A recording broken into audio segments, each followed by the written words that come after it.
नमस्कार मित्रों। आज चिंतन में नशेबाजी सब प्रकार अहितकर। व्यापक दुष्कृत्यों में से एक है नशेबाजी। इसका प्रचलन घट नहीं बढ़ रहा है।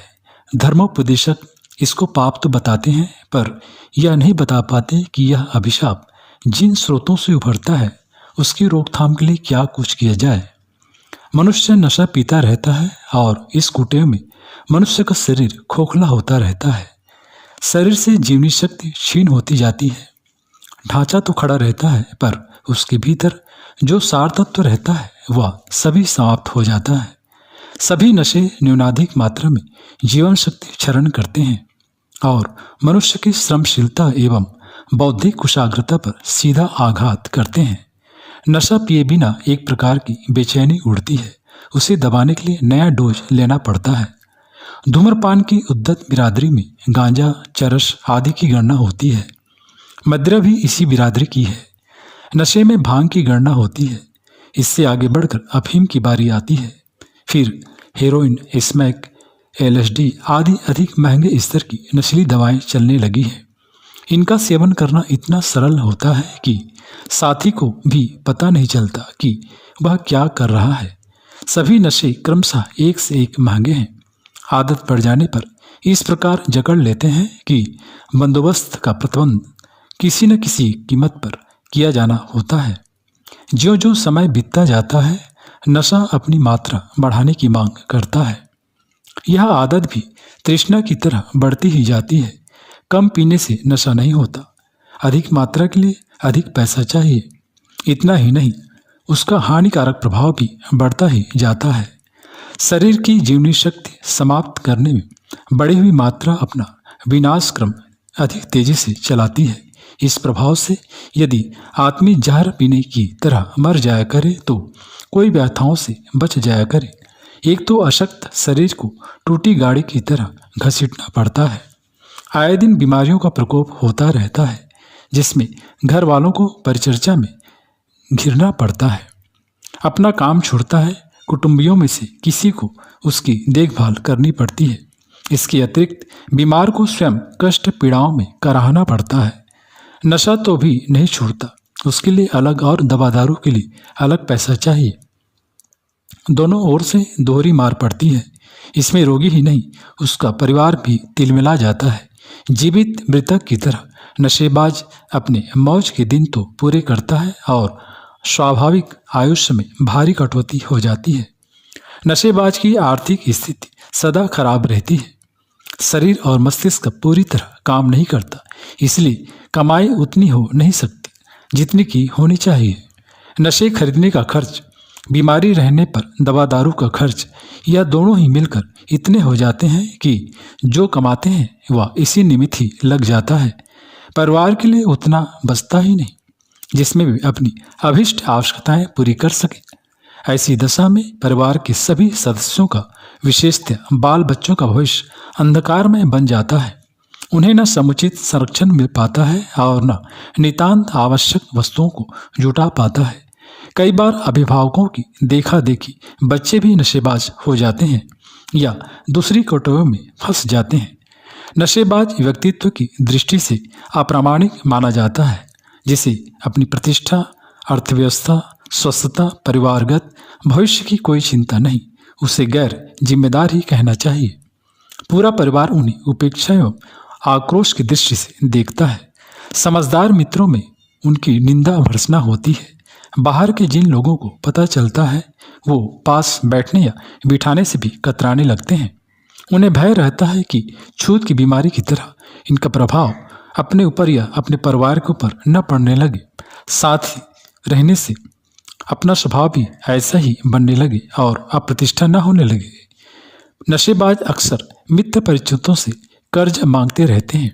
कहने को तो कर्ज भले ही कहा जाए, पर वे वस्तुतः दान मांगते हैं, क्योंकि वापस लौटाने को तो कोई व्यवस्था ही उनके पास नहीं होती। नशे उत्पादन में जो पूंजी या जमीन घिरती है, उससे उपयोगी उत्पादन में रुकावट ही पड़ती है।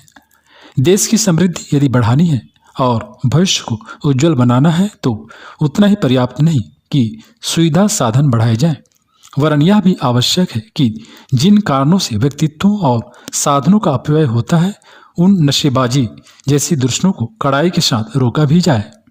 बीड़ी, सिगरेट, तंबाकू बेचने वाले तक इन वस्तुओं को अपने यहाँ रखने लगे हैं और ग्राहक का इशारा पाते ही तत्काल इन वस्तुओं को प्रस्तुत कर देते हैं। यहाँ तक कि चुस्की की बर्फ की तक में मिश्रण मांगने वालों की जरूरत पूरी करता रहता है। यह बढ़ता हुआ दुर्व्यसन किस प्रकार रुके, इस संदर्भ में मूर्धन्य लोगों को रोकथाम के कारगर उपाय सोचने चाहिए। मात्र कानून बना देने या दंड का अनुपात बढ़ा देने से काम नहीं चलेगा, वरन इसकी घेराबंदी चारों ओर से होनी चाहिए। स्कूलों, कॉलेजों में निरंतर डॉक्टरी जांच होती रहे और जो ऐसी लतों के शिकार पाए जाएं, उन्हें विद्यालय से निष्कासित कर दिया जाए। सरकारी नौकरी में जो इस अनर्थ में फंसे पाए जाएं, उनकी नौकरी छुड़ा दी जाए और सामान्य नागरिक जो धूर्त पाए जाएं, उन्हें अस्वस्थ घोषित करके किसी महत्वपूर्ण लेने देने या उत्तरदायित्व सौंपने पर प्रतिबंध लगा दिया जाए।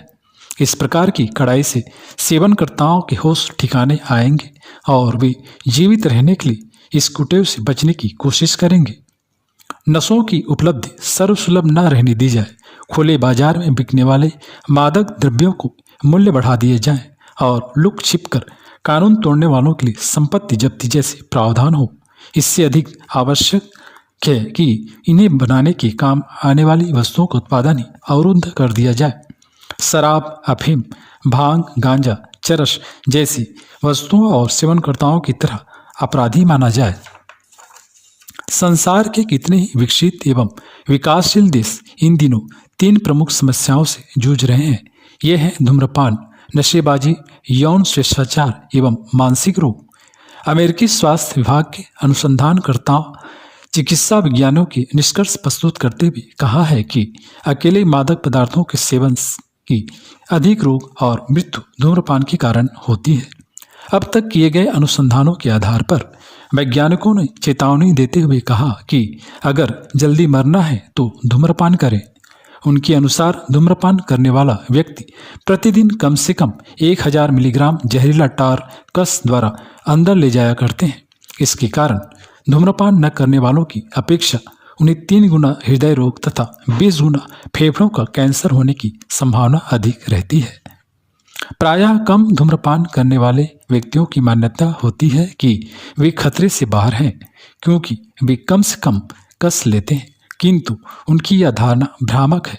धूम्रपान कम किया जाए तो भी घातक है और अधिक किया जाए तो और भी घातक है। धूम्रपान की विशेषता यह है कि एक बार इसकी लत लग जाए तो अन्य मादक पदार्थों की अपेक्षा इसकी लत इतनी आसानी एवं सरलता से नहीं छूटती। पीने वालों के साथ ही परिवार के अन्य सदस्यों पर भी पैसिव धूम्रपान का बुरा असर पड़ता है।